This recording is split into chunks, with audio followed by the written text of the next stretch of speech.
కృష్ణా గోదావరి జిల్లాల్లో తెలంగాణ రాష్ట్ర వాటాను దక్కించుకోవడానికి కాంగ్రెస్ ప్రభుత్వం రాజీలేని పోరాటం చేస్తుందన్నారు ఇరిగేషన్ శాఖ మంత్రి ఉత్తమ్ కుమార్ రెడ్డి. 10 ఏళ్లు రాష్ట్రాన్ని పాలించిన బీఆర్ఎస్ ప్రాజెక్టులు కట్టి ఉంటే ఇవాళ జల వివాదాలు తలెత్తేవి కావన్నారు. సూర్యాపేట జిల్లాలో కృష్ణానదిపై ప్రాజెక్టుల పనులను పరిశీలించారు మంత్రి ఉత్తమ్. కృష్ణా గోదావరి జిల్లాల్లో న్యాయమైన కేటాయింపులు జరగకపోతే న్యాయ పోరాటం చేస్తామన్నారు.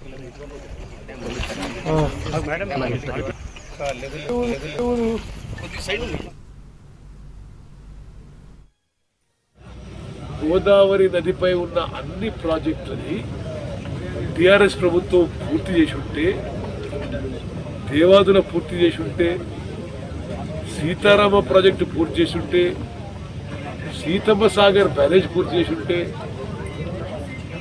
సమ్మక్కసార నుంచి ఆయకట్టుకి ఇచ్చుంటే, ఆ గోదావరి నది మీద గౌరవెల్లి పూర్తి చేసి ఉంటే, తుమ్మడేటి పూర్తి చేసి ఉంటే, అసలు ఈరోజు ఈ పనకచెర్ల